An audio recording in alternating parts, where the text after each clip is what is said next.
Paper leak मामले में शासन की पहली बड़ी कार्रवाई। Sector magistrate K N. तिवारी निलंबित किए गए। लापरवाही के चलते गिरी गाज या फिर कुछ और है मामला।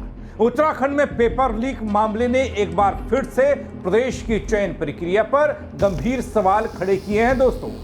अब इसी मामले में सरकार की पहली बड़ी कार्रवाई सामने आई। Sector magistrate K N. तिवारी को निलंबित कर दिया गया। लेकिन सवाल ये, क्या सिर्फ तिवारी की लापरवाही से इतना बड़ा पेपर कांड हो गया या पर्दे के पीछे कोई और बड़ी साजिश छिपी है? आज मैं आपको बताऊंगा कि कैसे एक इम्तिहान की नींव हिल गई, बल भर्ती व्यवस्था की साख दांव पर लग गई और क्यों अब जांच एजेंसियों की नजरें तमाम जिम्मेदारों पर जा टिकी हैं। नमस्कार, पहला मैं पंकज रौतेला, आप देख रहे हैं उत्तराखंड न्यूज। दोस्तों, उत्तराखंड में पिछले कुछ समय से एक संवेदनशील मुद्दा राज्य की प्रशासनिक और शिक्षा व्यवस्था में चयन का विषय बना हुआ है। परीक्षा चयन, परीक्षा को लेकर किस तरीके से आपको व्यवस्था करनी चाहिए, ये विषय जिस पर चर्चा हो रही है, बल हंगामा हो रहा है। बल उत्तराखंड अधीनस्थ सेवा चयन आयोग, इस चयन पर चर्चा हो रही है, चयन आयोग पर चर्चा हो रही है। एक परीक्षा का आयोजन हुआ और इस प्रतियोगी परीक्षा में पेपर लीक हो गया। इस मामले न केवल जो अभ्यर्थी हैं उनके सपनों को तोड़ा, बल्कि पूरे चयन प्रक्रिया को सवालों के घेरे में ला दिया। उसकी पारदर्शिता पर सवाल हो गए, निष्पक्षता पर सवाल हो गए। दोस्तों, उत्तराखंड में पेपर लीक के मामले को लेकर जहां एक तरफ युवाओं का गुस्सा है, तो दूसरी तरफ सरकार ने भी मामले में सख्ती दिखाई है। इसी कड़ी में अब सरकार ने ग्रामीण विकास अभिकरण के परियोजना निदेशक को निलंबित करने का आदेश जारी कर दिया। दोस्तों, उत्तराखंड अधीनस्थ चयन आयोग, उत्तराखंड अधीनस्थ सेवा चयन आयोग द्वारा स्नातक परीक्षा आयोजित की गई और इस परीक्षा को लेकर बवाल हो गया। मामला सुर्खियों में आ गया। मामले में लगातार जहां एक तरफ पेपर लीक से जुड़े लोगों की खोजबीन चल रही है, वहीं इस मामले में लापरवाही करने वालों पर भी कार्रवाई शुरू हो गई है। इसी कड़ी में सरकार ने अब जिला ग्रामीण विकास अभिकरण के परियोजना निदेशक जी को निलंबित कर दिया, यह आदेश दिया है। सुबह सुबह आदेश आया। वित्त सचिव दिलीप जायसवाल ने इस संदर्भ में निलंबन से जुड़ा आदेश जारी किया। उत्तराखंड अधीनस्थ सेवा चयन आयोग द्वारा सरकार को हरिद्वार के परीक्षा केंद्र में लापरवाही की जो शिकायतें मिली, उस पर कार्रवाई हो गई, जिसमें यह कहा गया है कि परियोजना निदेशक के.एन. तिवारी को परीक्षा में शुचिता बनाए रखने के लिए जिम्मेदारी दी गई थी। लेकिन जिस तरह से प्रश्न पत्र के 3 पेज केंद्र से बाहर भेजे गए, उस हिसाब से परीक्षा केंद्र में लापरवाही की गई। ऐसे में तिवारी जी पर, इन अधिकारी पर कार्रवाई के आदेश जारी हो गए। आदेश में साफ लिखा है कि जिस तरह से पेपर परीक्षा केंद्र से बाहर आ गया इस परीक्षा का प्रश्न पत्र, उससे साफ है कि परियोजना निदेशक अपनी जिम्मेदारियां निभाने में नाकामयाब रहे। उनकी संवेदनशीलता इसमें कहीं दिखाई नहीं दी। ऐसे में पेपर लीक मामले में उनकी प्रथम दृश्यता जो दिखाई देती है, कहते ना एफआईआर, वैसी टाइप का ये लापरवाही सरकार को दिखाई दी पहली नजर में, जिसके चलते उन्हें निलंबित कर दिया गया। उत्तराखंड में अधीनस्थ चयन आयोग, सेवा चयन आयोग, 21 सितंबर का वो दिन जब स्नातक स्तरीय परीक्षा का आयोजन और उस परीक्षा को लेकर तमाम तरह की दुरुस्त व्यवस्थाओं का दावा। परीक्षा केंद्र में पेपर शुरू हो गया। आधे घंटे में प्रश्न पत्र की 3 कॉपियां बाहर आ गई और कुछ ही देर बाद वायरल होने लगी। इस मामले में सरकार ने एसआईटी का गठन किया है। वो अगले वीडियो में आपको बताऊंगा, जांच पड़ताल कहां और कैसे, जिम्मेदारी किसको दी गई है, सब बताऊंगा। लेकिन अभी बात हो रही है जो कार्रवाई के तहत विकेट गिरने शुरू हुए हैं उस पर। परीक्षा केंद्र से इन 3 पेज को बाहर भेजने वाले खालिद मलिक की गिरफ्तारी हो चुकी है। इस मामले का खुलासा तब हुआ जब परीक्षाओं के दौरान और बाद में सोशल मीडिया पर पेपर की तस्वीरें वायरल हुई। पूरे राज्य में यह मामला सुर्खियों में है दोस्तों, हम सब जानते हैं। समाज में गहरी नाराजगी दिखाई दे रही है हर तबके में, वो भी आपको बताऊंगा इसी में या फिर अगले वाले एक वीडियो में कि नाराजगी के मंच कहां कहां सज रहे हैं और कैसे कैसे इस पेपर लीक पर चर्चा हो रही है, वो सब बताऊंगा।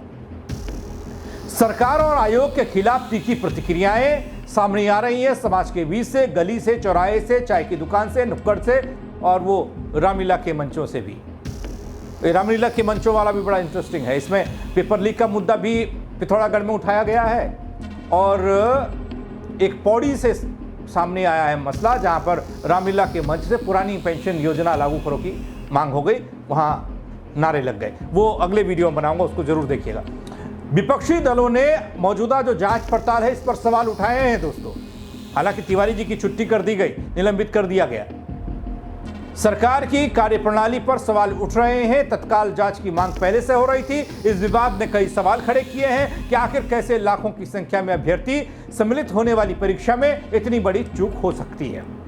यह सवाल तो जब से पेपर लीक हुआ तब से मैं भी कर रहा हूं। क्या परीक्षा केंद्रों पर लगे जैमर पूरी तरीके से काम नहीं कर रहे हैं? क्या इस पूरी घटनाक्रम को अगर देखें, तस्वीर को देखें, तो साजिश के पीछे बड़े पैमाने पर बड़े संगठन से जुड़े हुए लोग हैं?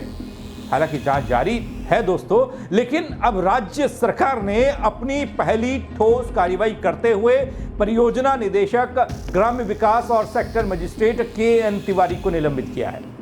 यह कार्रवाई UKSSC के प्रश्न पत्र के लीक होने के बाद की गई है और पत्र के जरिए बताया गया है कि इन्हें निलंबित किया गया। कार्मिक विभाग ने यह कार्रवाई की है। तिवारी पर आरोप, मैंने पहले भी आपको बताया कि अपनी जिम्मेदारियों को ढंग से निर्वहन वो नहीं कर रहे थे, लापरवाही बरती गई, जिससे पेपर लीक हो गया और ये सब हंगामा, ये सब बोला गया है उस पत्र के जरिए।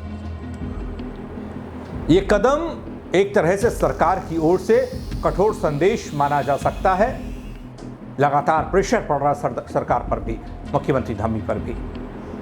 विपक्ष एक तरफ है, अभ्यर्थी एक तरफ है, आम जनता सवाल पूछ रही है, सोशल मीडिया पर कई तरह के मीम्स चल रहे हैं, कई तरह की बातें हो रही हैं। तो दोषी अधिकारियों को बख्शा नहीं जाएगा, ये तो पहले ही बोल दिया गया था, लेकिन अब कार्रवाई भी शुरू हो रही है। अब इंतजार मुझे तो उस बड़ी मछली का है। मैं बार बार बड़ी मछली कहता हूँ कि कोई बड़ा नाम, बड़ी मछली जो इस पूरे नेटवर्क का होल्डर है, वो कब सामने आएगा। सवाल ये भी उठ रहा है दोस्तों, क्या केवल एक अधिकारी को निलंबित करना पर्याप्त होगा या फिर उसके पीछे और बड़े लोग जो इस पूरे खेल के मास्टरमाइंड हैं उन्हें भी बाहर लाया जाएगा। इधर दोस्तों तिवारी के निलंबन ने एक नई बहस को भी जन्म दिया है। एक तरफ सरकार और पुलिस जांच में जुटी हुई है, वहीं दूसरी ओर समाज में यह चर्चा है, लोगों के बीच में चर्चा है। नुक्कड़ गलियों में, चाय की दुकान में, पशु की दुकान में, लोग जहां पर बैठ रहे हैं पार्क में, वहां चर्चा है क्या यह केवल लापरवाही का मामला है या फिर यह कहीं एक बड़ी साजिश का हिस्सा है। देखिए मामले अब सामने आ रहे हैं। इससे पहले वाली परीक्षाओं में क्या हुआ होगा क्या पता, मामले सामने आए ही नहीं। परीक्षा पेपर लीक हुआ तो वायरल नहीं हुआ, किसी ने शिकायत नहीं की, किसी ने उसको नॉर्मली समझा। जैसा कि वो प्रोफेसर कह रही हैं कि उनके पास पेपर आया, उनको सॉल्व करने के लिए कहा गया, उन्होंने उसे नॉर्मल देखा, एक पेपर की तरह बोला, ठीक है, किसी बच्चे ने बोला। लेकिन वो कहती है कि उनको नहीं पता था कि किसी परीक्षा का पेपर है और परीक्षा चल रही है और उसका पेपर दिया जा रहा है। वो सॉल्व भी कर रही हैं उसको। जब उन्हें शक हुआ उसके बाद उन्होंने इसकी शिकायत की या फिर उसे किया, जो भी किया उसके बाद हुआ। ये उनका तर्क है। ऐसे समय में जब तकनीक का इस्तेमाल परीक्षा केंद्रों की सुरक्षा के लिए किया जाता है दोस्तों, जैमर लगाए जाते हैं, तब भी पेपर लीक कैसे हो जाते हैं। तकनीकी पहलुओं की जांच चल रही है बल, लेकिन अभी इस बात का कोई ठोस जवाब नहीं मिल पाया कि ये सब कैसे हुआ। विशेषज्ञ भी, जो जानकार हैं, वो भी इस बात पर सहमत हैं कि पेपर लीक जैसी घटनाएं केवल कमजोर सुरक्षा व्यवस्था के कारण नहीं, बल्कि कहीं ना कहीं परीक्षा प्रक्रिया में शामिल कुछ लोगों की मिलीभगत के कारण होती हैं। वहीं दोस्तों ये मामला आयोग और सरकार दोनों के लिए बड़ी चुनौती बन चुका है। छात्रों, अभ्यर्थियों की नाराजगी बढ़ रही है, जो सही भी है, क्योंकि उनकी मेहनत पर चोट लगी है।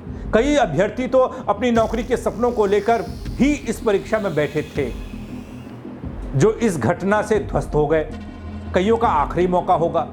सरकार के सामने यह चुनौती है कि वो न केवल दोषियों को सजा दे, बल्कि आगे आने वाले समय में ऐसी कोई घटना न हो, इसके लिए भी सख्त कदम उठाए जाएं। इसके लिए आयोग को अपनी परीक्षाओं की प्रक्रिया में पारदर्शी और सुरक्षा व्यवस्था को और मजबूत करना होगा दोस्तों।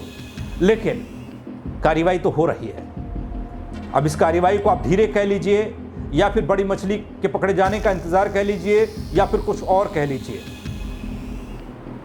कार्रवाई हो रही है। आप कितने संतुष्ट हैं, क्या लगता है इस कार्रवाई को लेकर, क्या देख पा रहे हैं आप? क्योंकि मेरी एक नज़र है, आपकी हजारों और लाखों दर्शकों की नजरें हैं। बताइएगा कमेंट करके मुझे ज़रूर कि जांच पड़ताल ठीक हो रही है या फिर नहीं। ये निलंबन क्या कहता है, ये सब आप कमेंट के जरिए बताइएगा। लाइक करिएगा, शेयर करिएगा और लोगों को भी दिखाइएगा, ताकि वो भी अपना कमेंट कर पाए, अपनी राय दे पाए, मुझ तक बात पहुँचाए और ये बात धामी जी तक पहुँचे। मेरे साथ जुड़ने के लिए फिलहाल आपका बहुत शुक्रिया दोस्तों। जय उत्तराखंड।